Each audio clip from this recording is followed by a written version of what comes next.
जितिया व्रत कथा पूजा विधि जाने विस्तार से। जितिया व्रत हर साल आश्विन मास की कृष्ण पक्ष की सप्तमी से नवमी तक किया जाता है। सप्तमी को खरना करके अष्टमी को व्रत रखा जाता है और फिर नवमी तिथि को व्रत का पारण किया जाता है। जितिया व्रत की कथा में 3 कथाओं का वर्णन मिलता है। जितिया पर्व संतान की सुख समृद्धि के लिए रखा जाने वाला व्रत है। इस व्रत में पूरे दिन निर्जला यानी कि बिना जल ग्रहण किए व्रत रखा जाता है। यह पर्व उत्तर भारत, बिहार, झारखंड, पश्चिम बंगाल और नेपाल के मिथिला, थरुहट और अश्विन मास में कृष्ण पक्ष के 7वें से 9वें चंदे दिवस तक दिनों तक मनाया जाता है। इस बार यह व्रत 5 अक्टूबर से 7 अक्टूबर तक मनाया जाएगा।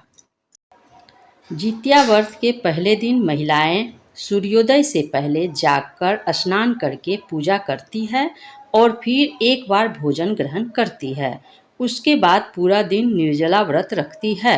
उसके बाद दूसरे दिन सुबह सवेरे स्नान के बाद महिलाएं पूजा पाठ करती है और फिर पूरा दिन निर्जला व्रत रखती है। व्रत के तीसरे दिन महिलाएं पारण करती है और सूर्य को अर्घ्य देने के बाद ही महिलाएं अन्न ग्रहण करती हैं। मुख्य रूप से पर्व के तीसरे दिन झोर भात, मड़वा की रोटी और नोनी का साग खाया जाता है। अष्टमी को प्रदोष काल में महिलाएं जीमूतवाहन की पूजा करती है। जीमूतवाहन की कुशा से निर्मित प्रतिमा को धूप, दीप, अक्षत, पुष्प, फल आदि अर्पित करके फिर पूजा की जाती है। इसके साथ ही मिट्टी और गाय के गोबर से सियारिन और चील की प्रतिमा बनाई जाती है।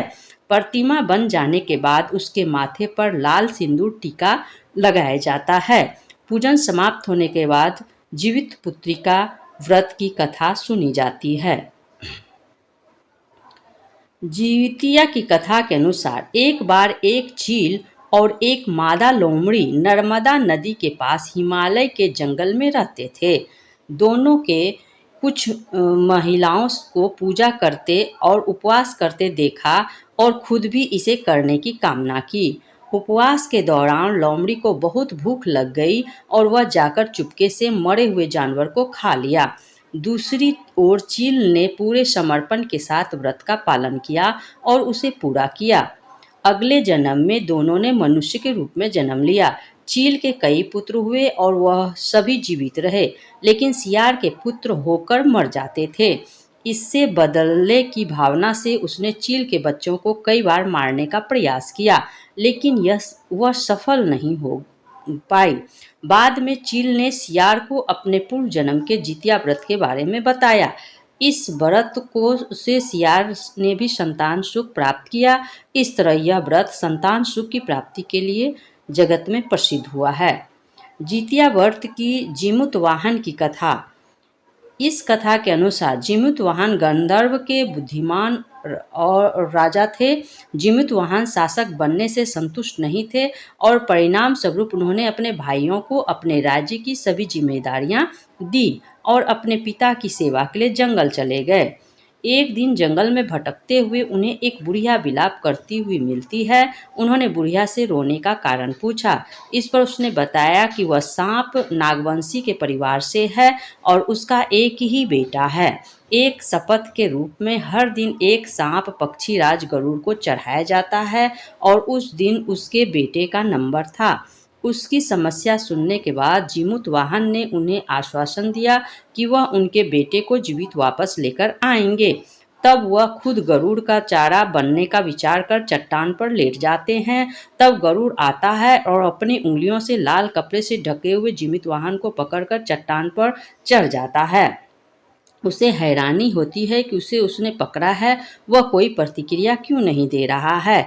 तब वह जीमूतवाहन से उनके बारे में पूछता है। तब गरुड़ जीमूतवाहन की वीरता और परोपकार से प्रसन्न होकर सांपों से कोई और बलिदान नहीं लेने का वादा करता है। मान्यता है कि तभी से ही संतान की लंबी उम्र और कल्याण के लिए जितिया व्रत किया जाने लगा। जितिया व्रत की कथा महाभारत से। महाभारत युद्ध में पिता की मृत्यु के बाद अश्वत्थामा बहुत क्रोधित था। वह पिता की मृत्यु का बदला लेने के लिए पांडवों के शिविर गया और उसने 5 लोगों की हत्या कर दी। उसे लगा कि उसने पांडवों को मार दिया, लेकिन पांडव जिंदा थे। जब पांडव उसके सामने आए तो उसे पता लगा कि वह द्रौपदी के 5 पुत्रों को मार आया है। यह सब देखकर अर्जुन ने क्रोध में अश्वत्थामा को बंदी बनाकर दिव्य मणि छीन ली। अश्वत्थामा ने इस बात का बदला लेने के लिए अभिमन्यु की पत्नी उत्तरा के गर्भ में पल रही संतान को मारने की योजना बनाई। उसने गर्भ में पल रहे बच्चे को मारने के लिए ब्रह्मास्त्र चलाया, जिससे उत्तरा का गर्भ नष्ट हो गया।